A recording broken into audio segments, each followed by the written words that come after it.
Nurlan Solihah dengan NIM 12208193009 dari jurusan Teknik Biologi kelas 6A. Baiklah, pada pertemuan ini kita akan membahas materi tentang struktur dan fungsi jaringan tumbuhan. Mata pelajaran ilmu pengetahuan alam untuk SMP atau MTS kelas 8 semester 1.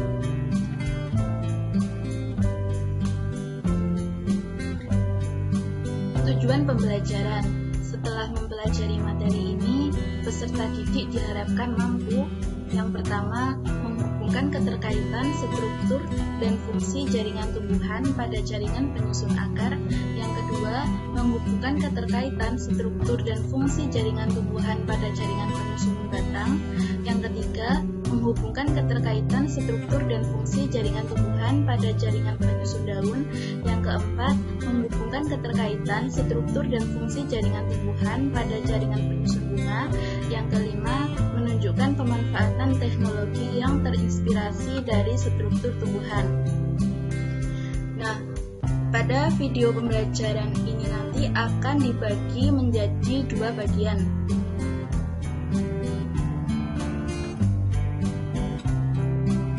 Yang pertama, struktur dan fungsi jaringan tumbuhan. Jaringan merupakan kumpulan sel yang mempunyai bentuk, asal, struktur, dan fungsi yang sama. Tumbuhan terdiri atas organ pokok, akar, batang, dan daun. Bunga dan buah bukan organ pokok karena tidak semua tumbuhan memiliki bunga ataupun buah.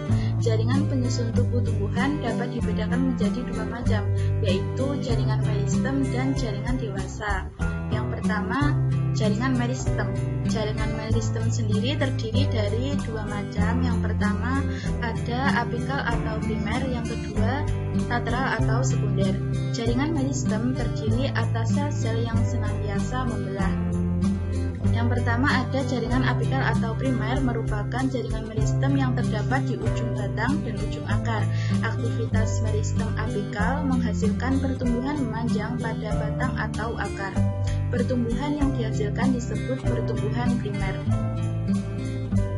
Nah, dapat kita lihat pada gambar di sini.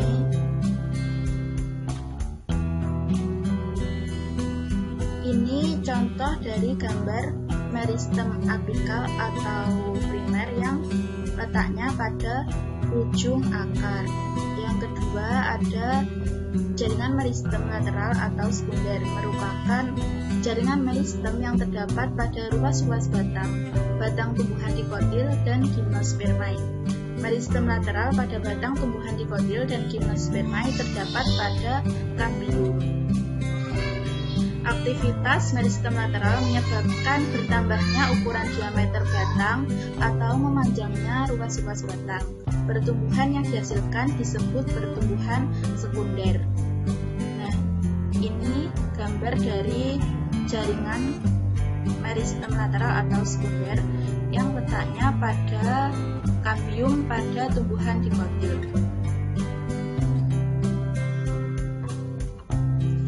Selanjutnya yang kedua ada jaringan dewasa, terdiri dari 5 macam. Yang pertama ada jaringan epidermis, ini yang paling luas sendiri. Jaringan epidermis merupakan jaringan yang terletak di bagian tubuh terluar pada tumbuhan. Jaringan epidermis tersusun atas lapis sel yang rapat tanpa adanya rongga antar sel. Epidermis berfungsi untuk melindungi jaringan-jaringan di bawahnya. Pada gambar berikut ini dapat kita lihat bahwa jaringan epidermis itu ada epidermis atas. Nah, seperti ini gambar dari epidermis atas dan ini gambar dari epidermis bawah. Selanjutnya yang kedua jaringan parenkim. Jaringan parenkim terdiri atas sel-sel yang telah dewasa.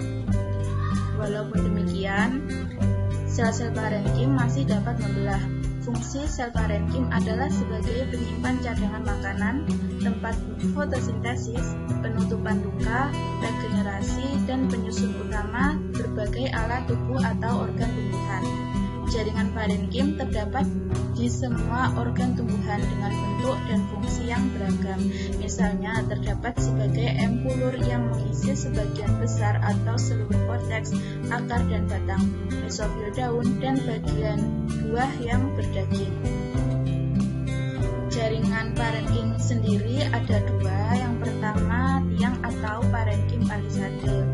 Jaringan tiang atau parenkim palisade merupakan sel-sel parenkim yang terdapat di daun yang bentuknya memanjang dan banyak mengandung klorofil. Yang kedua, jaringan bunga karang atau parenkim spon merupakan sel-sel parenkim yang berada di bawah lapisan jaringan parenkim palisade. Selain itu, di dalam jaringan lain seperti jaringan pengangkut, yaitu xilem dan flem, juga terdapat sel parenkim. Nah, ini gambar dari jaringan palisade atau jaringan parenkim tiang ini, dan ini gambar dari jaringan spons. Selanjutnya, jaringan pengangkut.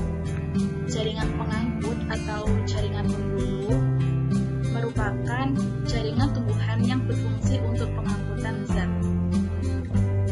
Jaringan pembuluh dibagi menjadi dua, yaitu jaringan flem dan xilem. Yang pertama ada xilem. Xilem berfungsi mengangkut air dan mineral yang terlarut di dalamnya dari akar sampai ke daun. Xilem disusun oleh trakeit dan pembuluh-pembuluh kayu. Yang pertama ada trakeit. Trakeit disusun oleh sel-sel tunggal memanjang yang membentuk dinding tebal dan kemudian mati. Tetapi di banyak tempat sel yang mati itu dinding selnya tipis.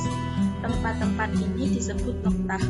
Noktah-noktah dua trakeit yang berdekatan letaknya saling berpasangan, sehingga trakeit satu sama lain hanya dipisahkan oleh suatu lapisan tipis dinding sel. Akibatnya, air dan mineral dapat berpindah dengan mudah dari trakeit yang satu ke trakeit lainnya melewati noktah-noktah tersebut. Selanjutnya, yang kedua ada pembuluh-pembuluh kayu. Pembuluh-pembuluh kayu ini dibentuk dari sel-sel panjang dan berdinding tebal. Pada perkembangannya, kedua ujung sel terbentuk lubang dan sitoplasmanya mati dan hilang, sehingga terbentuklah pipa-pipa kecil yang panjang dari akar sampai ke daun. Selanjutnya, jaringan pengangkut yang kedua yaitu floem. Floem terbentuk dari deretan sel panjang yang kedua ujungnya terbuka, sehingga terbentuklah suatu sistem sel ke sel yang tidak terputus. Di sebelah luar setiap sel penyusun floem terdapat satu atau dua sel hidup yang lebih kecil. Sel-sel kecil ini disebut sel pengiring yang diduga berfungsi sebagai pengatur kegiatan sel-sel floem. Floem berfungsi mengangkut hasil fotosintesis dari daun ke seluruh tubuh tumbuhan.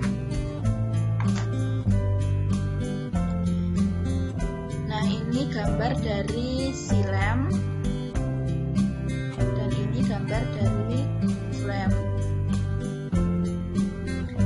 Selanjutnya, jaringan penyokong.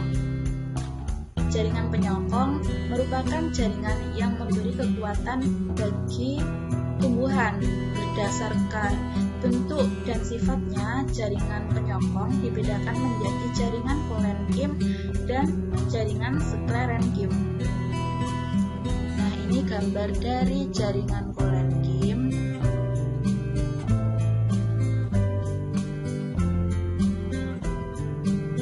Dan ini jaringan sklerenkim. Jadi, jaringan kolenkim itu terdiri atas sel-sel yang bagian sudut dinding selnya mengalami penebalan selulosa dan sel-selnya hidup. Jaringan ini terdapat pada organ-organ tumbuhan yang masih aktif mengadakan pertumbuhan dan perkembangan. Kolenkim mempunyai protoplas, mempunyai sel primer yang lebih tebal daripada sel parenkim.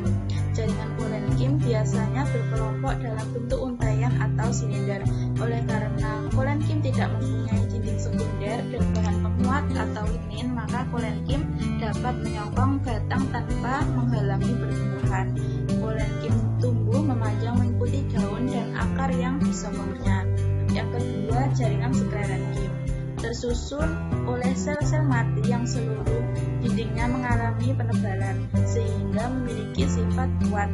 Jaringan sklerenkim hanya dijumpai pada bagian tumbuhan yang tidak lagi mengadakan pertumbuhan dan perkembangan. Jaringan sklerenkim terdiri atas serabut atau serat-serat sklerenkim dan sklerait atau sel batu.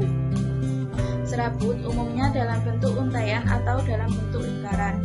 Di dalam berkas pengangkut, serabut biasanya berbentuk serudang yang berhubungan dengan berkas pengangkut atau dalam kelompok yang tersebar di dalam xilem dan flem. Sklerait lebih pendek daripada serat. Selanjutnya yang terakhir ada jaringan gabus. Jaringan gabus sendiri tersusun atas sel-sel gabus yang berbentuk memanjang, berfungsi untuk melindungi jaringan lain yang terdapat di bawahnya, supaya tidak terlalu banyak kehilangan air. Oleh karena itu, sel gabus biasanya ditemukan di permukaan luar batang. Nah, ini gambar dari sel gabus. Inilah gambar dari jaringan gabus atau velogen.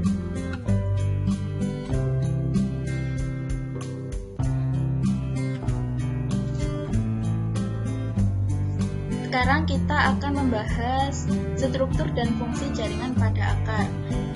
Kita bahas satu persatu mulai dari yang terluar. Yang pertama ada epidermis. Pada irisan belitang akar tampak satu lapis sel yang tersusun pada lapisan terluar, yaitu epidermis. Epidermis tersusun atas sel-sel berjenis tipis yang terdiri atas satu lapis dan sel-selnya tersusun rapat. Di daerah dekat ujung akar, sel-sel epidermis ada yang berubah menjadi rambut akar. Rambut akar sangat penting di dalam penyerapan air dan mineral. Epidermis bersifat semi-permeabel dan mengalami penebalan. Epidermis umumnya dilapisi dengan zat gabus yang tidak berfungsi untuk penyerapan zat, tetapi berfungsi sebagai pelindung sel-sel di bawahnya.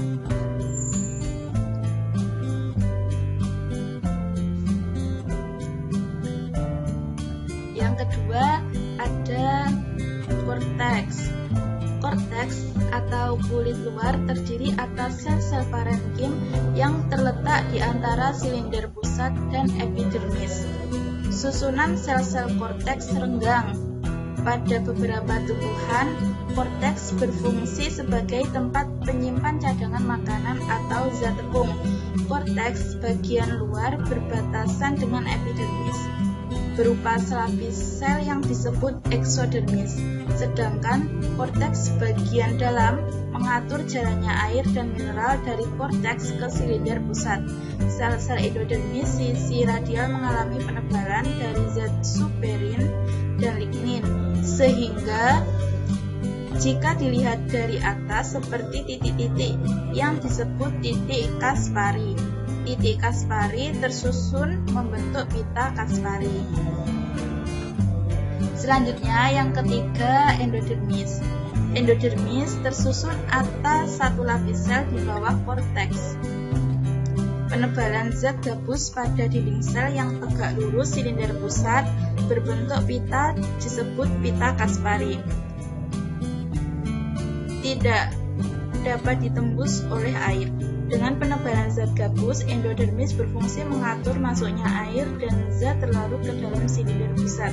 Pada tumbuhan monokotil, penebalan dinding sel endodermis berbentuk huruf U, sehingga tidak dapat berfungsi untuk transfer air menuju ke silinder pusat. Berdasarkan fungsi tersebut, tumbuhan monokotil mempunyai sel endodermis khusus, yaitu sel penerus yang dindingnya tidak mengalami penebalan. Kemudian yang terakhir ada silinder pusat atau stele yang terletak di bagian dalam akar, yaitu sebelah dalam endodermis. Silinder pusat mengandung jaringan pengangkut, yaitu xilem, flem, dan perisikal. Xilem atau pembuluh kayu berfungsi mengangkut air dan mineral dari akar menuju daun, sedangkan floem berfungsi mengangkut hasil fotosintesis dari daun ke seluruh bagian tubuh tumbuhan. Jaringan xilem dan floem pada akar tumbuhan dikotil berbentuk seperti bintang. Xilem terletak di bagian tengahnya, sedangkan floem di bagian lengan. Adapun pada tumbuhan monokotil, xilem dan floem tersusun berselang-seling. Nah, ini bisa kita lihat pada gambar. Ini jaringan yang paling terluar, ada jaringan epidermis, kemudian korteks, lalu endodermis, dan yang paling dalam sendiri ada silinder pusat atau stele. Terima kasih. Apabila ada kurangnya, saya mohon maaf. Akhirul kalam. Wassalamualaikum warahmatullahi wabarakatuh.